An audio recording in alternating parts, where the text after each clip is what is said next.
What changed Dover's history forever was a man named Walt Schoenknecht, who came to the Deerfield Valley in search of an area to put up a ski area. He went to Vermont with his father, and he called back very excited that he'd found the place. And I said, well, where is this? And he said, West Dover in Vermont. They found this mountain that looked pretty enticing. It looked like it could be developed into a ski area. And it was the Reuben Snow Farm. His father only had $20 with him. So he put $20 to seal the deal. And that was the real start of Mount Snow.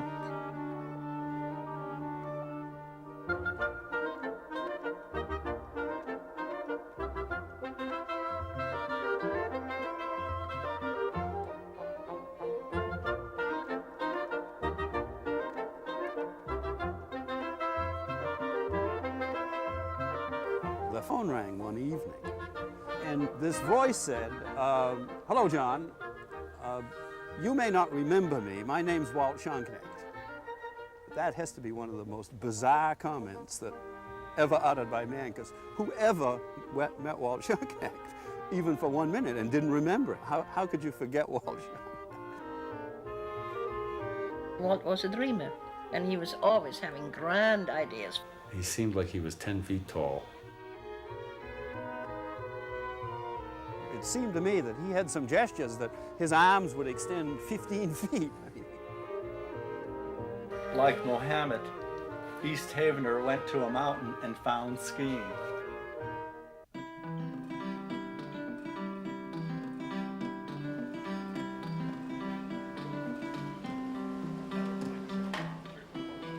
When skiing first started, I think we were very skeptical. You know, Walt Schoenknecht had more dreams and visions in his mind than almost anybody I can imagine. I was struck years later when I saw Kevin Costner in Field of Dreams. I mean, that story could have been Walt Schoenknecht in Mount Snow. I mean, Mount Snow was Walt Schoenknecht's Field of Dreams. It was a little hard to really envision that skiing could be a worthwhile operation other than just plain foolishness.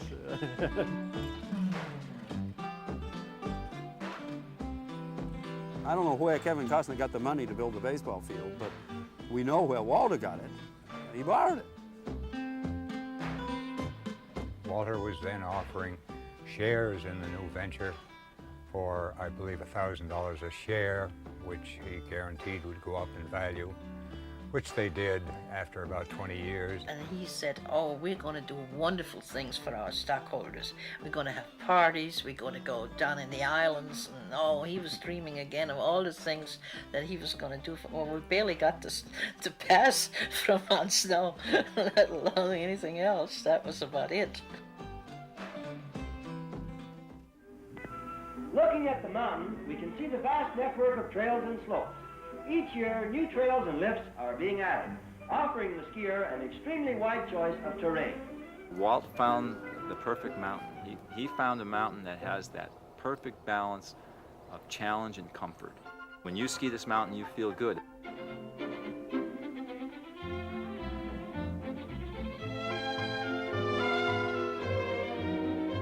The trail layout here was the first sensible approach that I've seen to real trails as they are today. But most of his trails were to the center. In other words, if you got off the center of the trail, you didn't go flying into the woods someplace.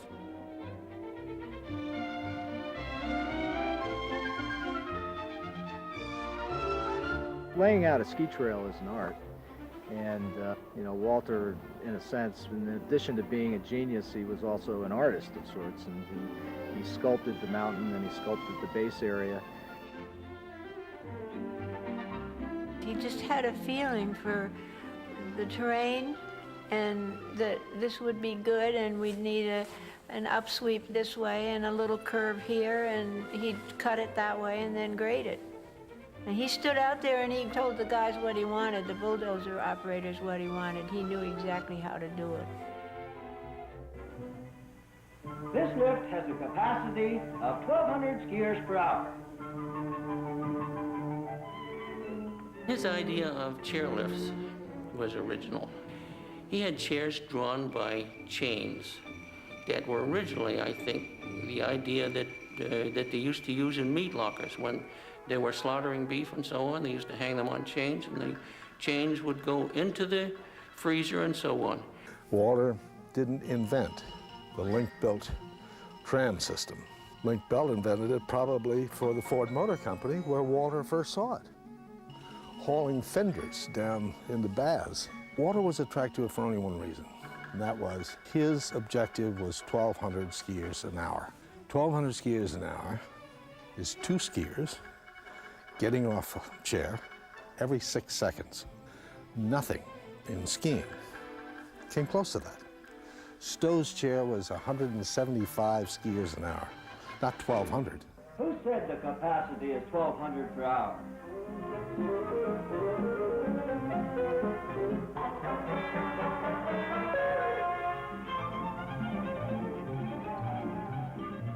My roommate from college had a girlfriend with a white ski parka, and that early lift dripped grease on the white ski parka among everybody else's, but it showed up much more prominently on the white ski parka. And it became kind of a trademark. I've skied at Mount Snow. I have grease on my parka.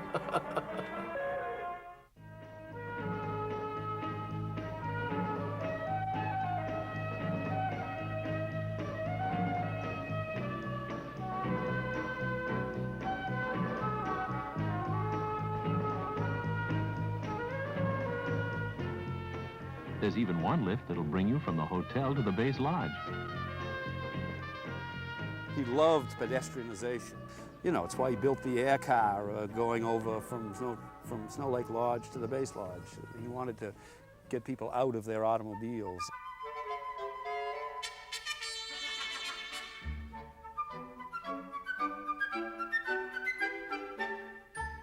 The place was just loaded with extreme ideas. You know, a 400-foot fountain. I think the fountain kind of did me in with Walt. He'd been to Geneva and he'd seen this 400-foot fountain. Fountain Mountain was from a fountain that he thought would look nice in the summer in the lake. And as I recall, the pipes froze in the winter, so the solution to that was to keep the pipes running throughout the winter, and it built up a tremendous mound of ice. The first year wasn't all that big, but then it got to be a game to see how big it could get, and it got to pretty enormous proportions. But it was a great place to fool around in the spring and sled and ski, and there were races on it. And it was a trademark of Snow Lake Lodges as well, to see how much ice you could have on your windshield in the parking lot.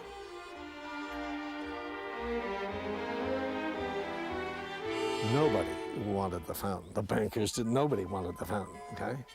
Just Walt. So we had a $45,000 budget for this fountain. I know that it went over $200,000. Anything that was a little out of the ordinary, Dad liked to do.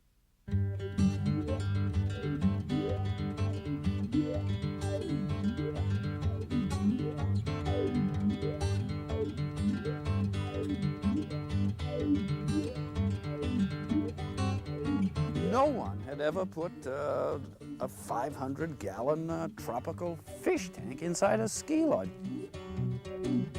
Well, those fish all froze.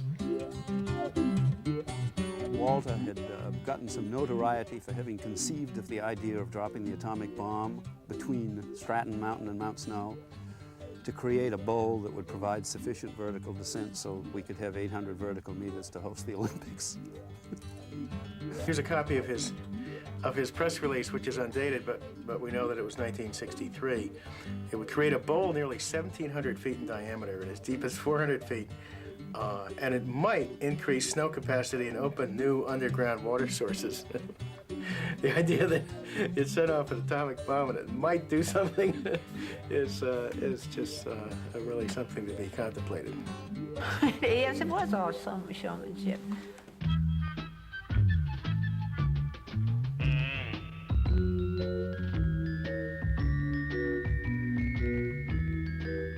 As a kid, I knew that Mount Snow was something special.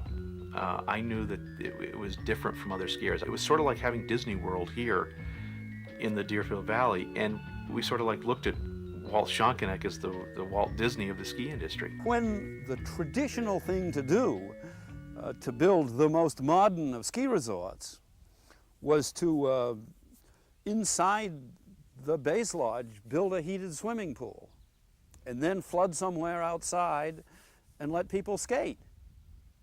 Well, Walter put the skating rink inside and the swimming pool outside. The indoor skating rink is frozen year-round and is an ideal form of entertainment for young and old. Here in the sauna pool, water is kept at 102 degrees throughout the winter, offering comfortable swimming at sub-zero temperatures. Even the surrounding terrace is radiant heated. Hot water swimming really relaxes tired ski muscles. The large mirror lounge on the roof reflects the sun's rays into the pool and provides an excellent place to sunbathe, as these girls are doing. And I can still see those people swimming in that pool coming out of there. And the girls particularly, they'd come out and their hair would just be frozen up like this. Of course, Mount Snow has 2 heated outdoor swimming pools and an indoor pool.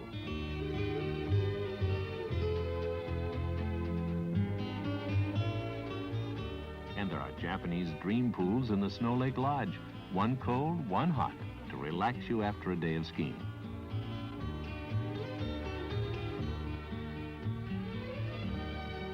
Walt had the idea of a Japanese dream pool, and he assembled a lot of tropical plants, and this was, I don't think the pool is quite finished, but he had all these plants that had arrived from the south, and as I remember, every single one froze. Dad liked trees of all kinds. He'd try growing things anywhere, stuff that wasn't supposed to grow in Vermont. He could make grow. If it didn't grow outside, he'd grow it inside. It was a Saturday, and he was running through the base lodge, and he was very busy, and he couldn't stop. And I said, I really need to talk to you. He said, not now. I've got 100 things I've got to do. And I said, I want to talk to you about your trees. And he said, oh, shall we sit here?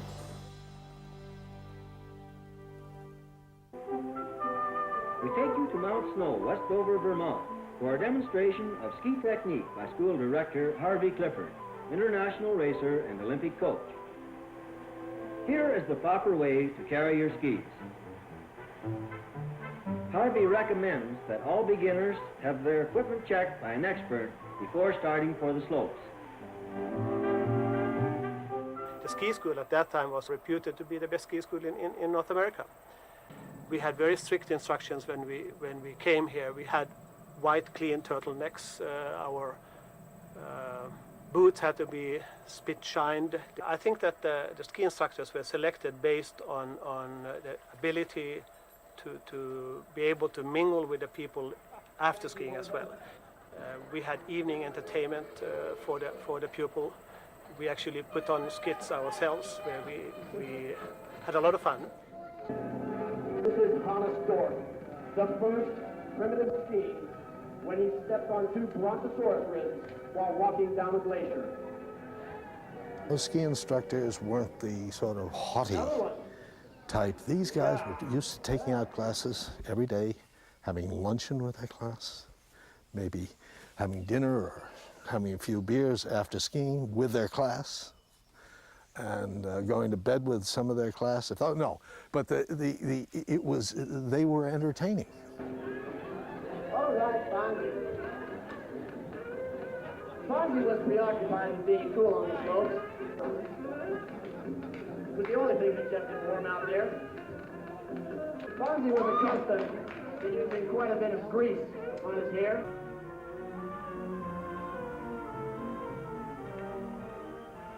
Harvey arrives just in time to organize the 10 o'clock lesson.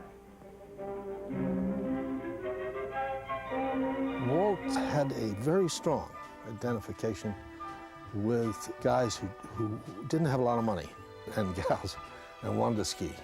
So Walt's contribution to that end of it was to try to put together a Learn to Ski week that was so inexpensive, it was absolutely irresistible.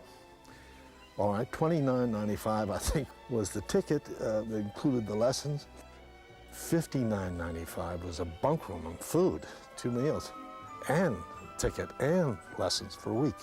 I can still see that ad in Skiing, $27.50 for a 5-day ski week, and we're all scratching our heads at Killington going, how can they do that? They couldn't. He was always in financial difficulty, and that was usually the subject of the moment. You know, my goodness, what am I going to do now? I was asking him how we were going to address this problem, and Walter looked at me and said, John, let's rise above it. Mom really held an awful lot of it together behind the scenes. She was responsible for keeping his feet on the ground. Oh, everything he was going to do was going to be successful. There was no doubt in his mind. Sometimes we had to make little adjustments. He thought differently from the way the rest of us think. And that was both what created Mount Snow and contributed to what happened at Mount Snow.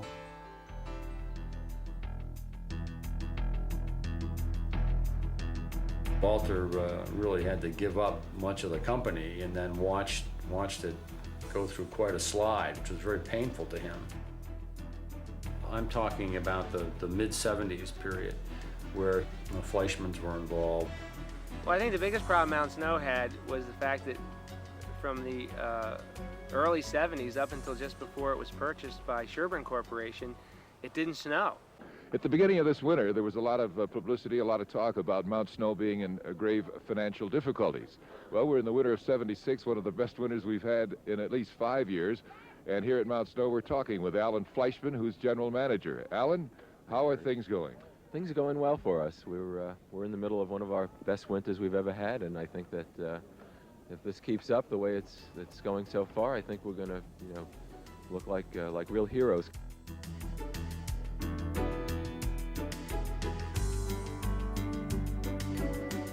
My sense is that Davos tended to look at this like their other investments, and a meat packing plant is different from a ski area.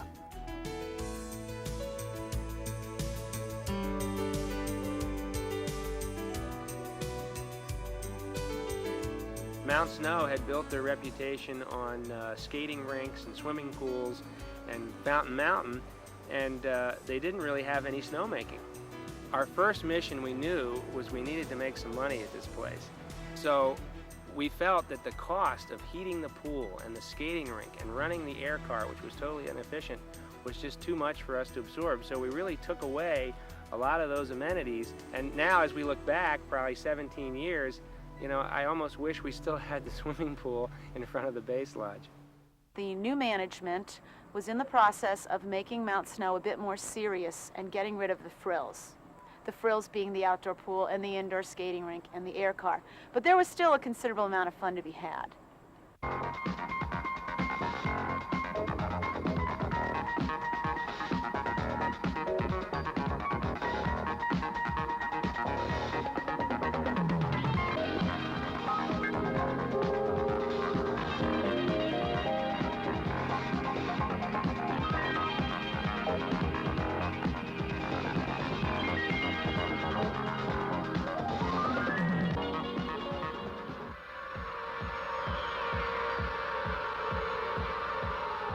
Each time they dance to the wind, I can hear the bells join in to fill the mountains and the valleys with their song.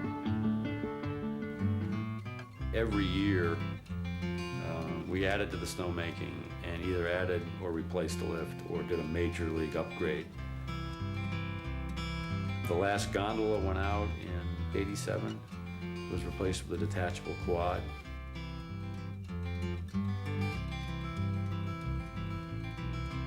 They've expanded their trails. They've purchased Corinthia ski area. They've purchased many of the surrounding real estate areas. Of course, I wasn't smart enough to buy some real estate. Make $1 million. They pay their bills promptly, and management has seemed to be doing a good job.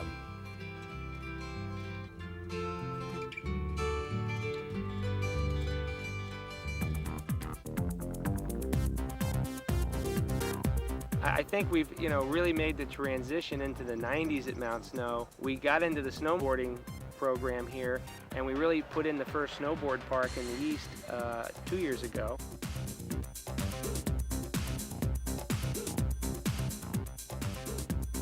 Another thing we've done at Mount Snow that I think is really fun is the Bear Trap Bump Trail. We widened it, we put snowmaking on it, and then we put a 600-watt sound system with big blowout speakers on every tower, and we play rock and roll music on Bear Trap all day long, and it's turned into a happening. We've added snowmobile tours, we've added ice skating, we've added a sledding hill with lights at night. The other thing I think that we're all very grateful for is that Mount Snow bought Haystack. Well, I always thought that the possibility that Mount Snow and Haystack would get together, all right, was always going to happen.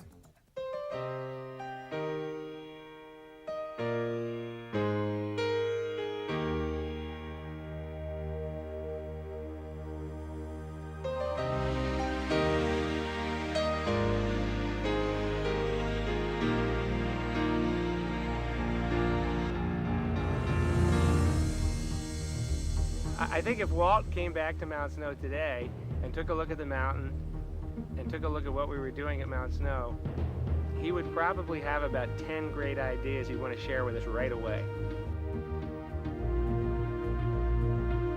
I know he'll say, that is my mountain, that is my dream, and I dreamt this, and here it is.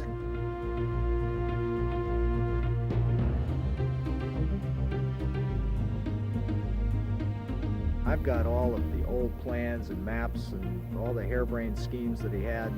We're starting to cycle back now to some of the things that he did.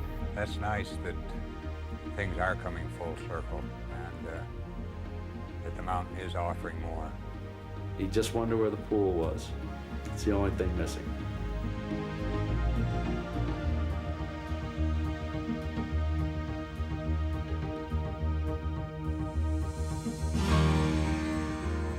The greatness of Mount Snow is still ahead of it, I'm sure. Every day you go up on the mountain, it's different. That's why skiing's going to be around a long time, because 40 years ago, it was no different. People were coming here for the same thrills. I don't see any reason. You don't get earthquakes here in Vermont, at least not yet, that it shouldn't be the same forever and ever.